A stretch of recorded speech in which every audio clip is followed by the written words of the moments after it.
us to launch this exclusive aortic aneurysm center at SIMS Hospital, Chennai, which is first of its kind in India. We thank our chief guest for his gracious presence on this special occasion and also formally inaugurating the state-of-the-art center. Now over to the event venue at Ramada Plaza for further proceedings of the festivities. Thank you. Thank you, sir, for doing the honor. Even as a student, we never have seen aortic aneurysm because not many people who used to survive this disease, and there was no treatment for this. So, first of all, I thank Almighty God I can stand in front of you and talk today. Secondly, I thank my parents for educating me. Thirdly, I thank my teacher, Dr. Stanley John, who was responsible for my whole training in Vellore, and the team of doctors who has worked with me in different hospitals, including doctors, nurses, and paramedical staff. And last but not least, my wife, who has tolerated me for the last 40 years, supported me in everything, including my presentations in the meetings, because whenever I go and talk some meetings, everybody asks, so who does your presentation? I said, my wife does the presentation. So she used to make very good presentations also. And many of the nights, but after I started doing the aortic aneurysm surgery, the operation, if you see like you may faint. This is what most of the patients sitting have undergone. They have opened their heart, cooled the blood, put grafts, and then that is had a hybrid operation where we put a graft inside and then put a synthetic cloth. Patients ask me, sir, how long this cloth will last? This will last forever, so nothing to worry. So once you come out successfully, if you lead a normal life, you will be able to carry on normal. That's a completed operation. And that is what happens if it occurs in the stomach. The aneurysm can occur in the stomach also. Inside the infrarrenal aorta, you can be done with a very simple procedure called stent grafting. Like you do stent graft in the coronary arteries, you can do it. It's a very simple procedure but expensive. The graft is quite expensive. But it can be done like in 2 days time patient can go home. So technology is available, it is developing so that a lot of these procedures can be done without a very major operation. A lot of research is going on in all over the world. So that is one of the reasons we want to. Dr. Bashi, Dr. Raju Chirasamy, Dr. Murali, friends, this is one of the most meaningful and socially valuable events I've attended in a long while, because it is meaningful because apart from the information and the education it imparts, public education, state-of-the-art medicine, and also people who care, who are healers more than just technical people, scientists and so on. And that has made this special. And the few experiences we heard about from, you don't want to call them patients, you call them survivors. Is that right? But those who have benefited from this medical knowledge and treatment, the few experiences we have heard underlined the fact that this is very meaningful. This is in fact a strong connect. There is emotion, but there is also truth that underlies it, because every one of them spoke in whether it was long or short about their own experience with how the challenge was overcome.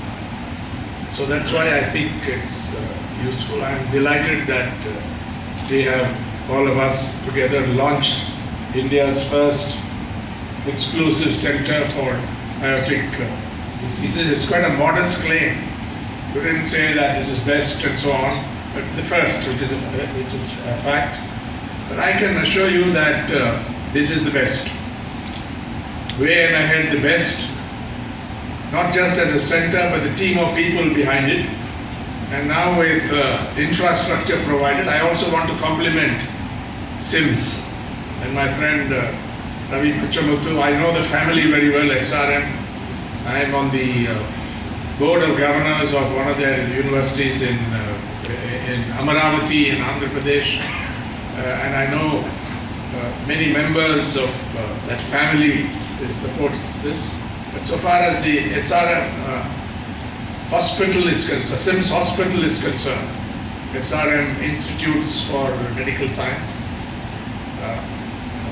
very, very impressive idea, and there are excellent specialists, there are young people as well, and the willingness to commit resources, provide state-of-the-art medicine, I think is commendable. And we had a peep into the kind of care that is taken in the operating room to avoid it, to minimize or avoid infection and so on. This is excellent. So I'm not surprised that SIMS has launched the first first exclusive aortic aneurysm center in India. Now, a few words on my friend Dr. Bashi. I think I knew him through other senior consultants, senior doctors, K.M. Cherian and especially Dr. T.J. Cherian.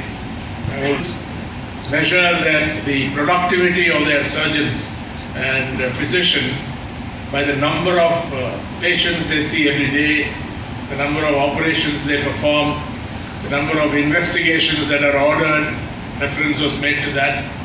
But in Dr. Bashi's case, I have observed he spends time with patients, whichever class of society they come from.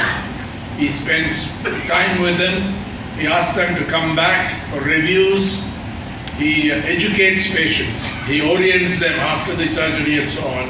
And there are doctors who do that, but they are a relatively rare breed in the medical profession. And these values, I think, were inculcated by his training at the Christian Medical Center in Vellore. I've known Dr. Stanley John for a very long time. He's not very well, but he's in Bangalore. I've seen him the days before bypass surgery was pioneered.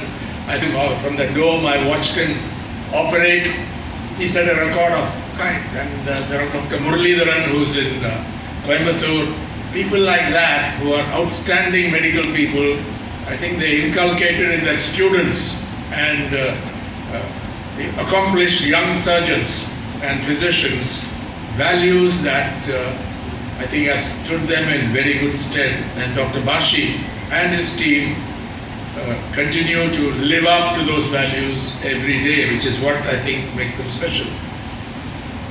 Before we came here, I was asking him how he got involved in in treating aneurysms in particular. And did he have a mentor? Did anyone train him in that? No. It was entirely self-acquired through his own education, through his own reading books, reading medical journals, articles in medical journals, experimenting and doing it with great conscientiousness.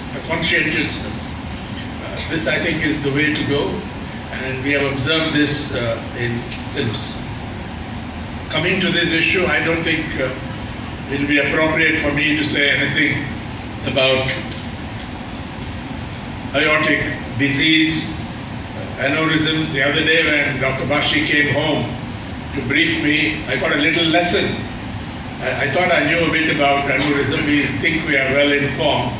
But he gave me a very simple presentation on, of course we knew what the aorta was, but I had never heard of aneurysm dissection.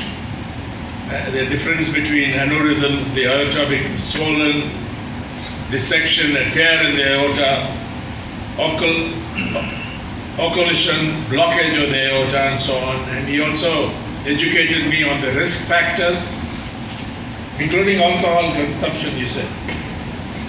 Excess smoking, high blood pressure, genetic conditions, high cholesterol, old age, and also young age apparently in some cases.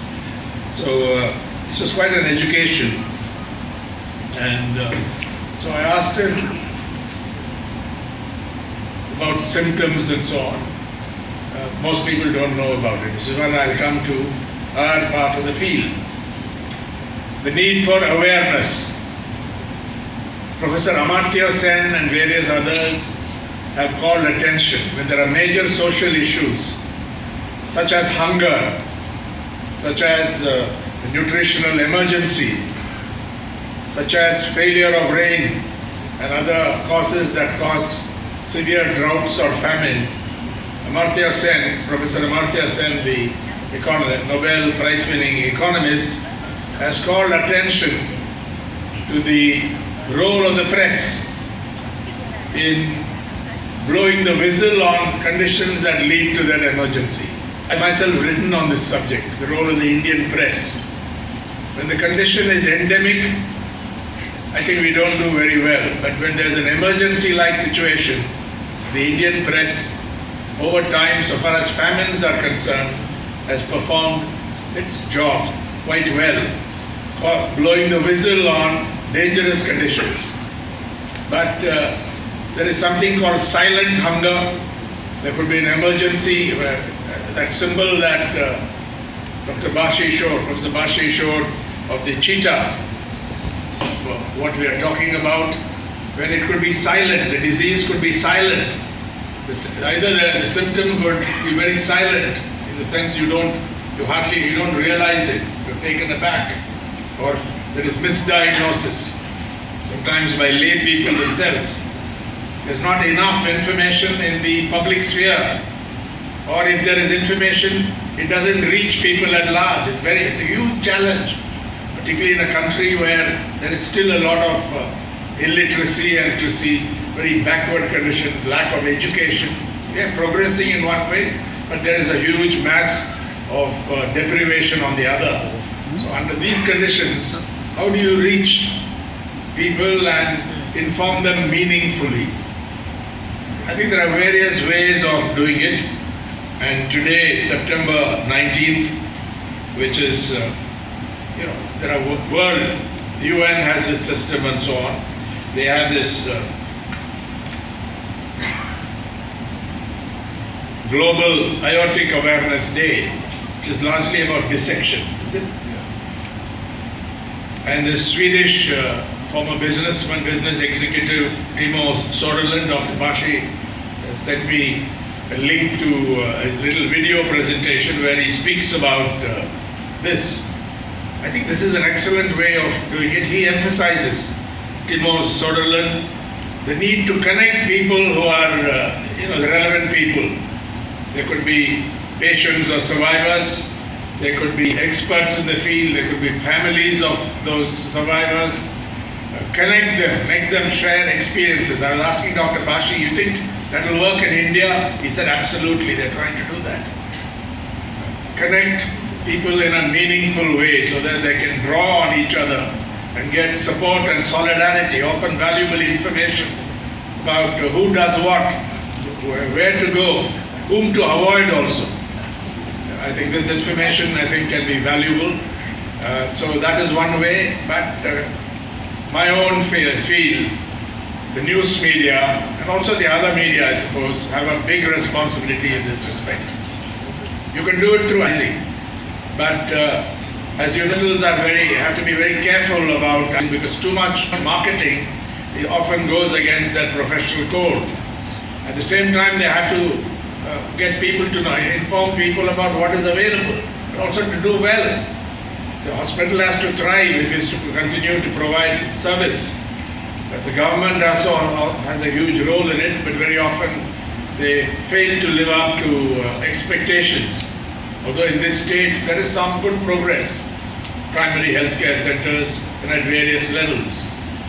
Chennai has developed, very well in many fields. But in this field, I think there is still a long way to go, and this role of the media in informing people, we have a credible information function. To be honest, it has to be reliable information, which is largely factual. We have to provide some analysis, but we also have to promote through agenda building, that inform people about what is available to us, what Professor Bashi has just shown us, and other material which is get mixed up with this. It has to be verified. The source has to be pure. The source has to be scientific. And I think this is the way to go. And I hope that the press, as well as news, television, and radio, and the digital media, will scale up their efforts, particularly on this issue, because it's very complex for the various reasons Dr. Bashi has explained. For the various reasons Dr. Bashi has explained to us, which many of you know through your own experiences, but people outside this room do not. And I think we need to do more as media, as news media, to do that. Only if there is public awareness, or what Amartya Sen calls public enlightenment, the push for action, set up more centers of this kind in different parts of the country, particularly in small towns and so on. Or if they can't set up a big center in a small town, at least to facilitate transport to and reliable access to other centers on reference and so on. Some of the advantages in India have already been mentioned by Dr. Bashi, for example, on CT scans. I asked them how much it costs, and I was told it's about 8,000 to 10,000 rupees. And for those who cannot afford it, I think it has to be subsidized by the government, by insurance, by various ways, by foundations, and so on. So not a single person should suffer or die because he or his family he or she or his family cannot afford to do what is minimally required in this case. So I think all these things are to be done. This is an opportunity, as I said, very meaningful and a valuable meeting for people like me as well, because I think we'll all learn from that. We learn from the patients or survivors as well. So I wish Dr. Bashi and his team and SIMS great success in this. They also are willing to share this knowledge. He gave us some insight into that. When people call how to do it, you have to share this knowledge, not treat it as some kind of traditional secret and so on. All this has to be done, but today is a happy day for all of us, this formal inauguration of this center, and I wish you great success and express my admiration for the wonderful work that you have done, especially as it is his own, he started it himself. Thank you.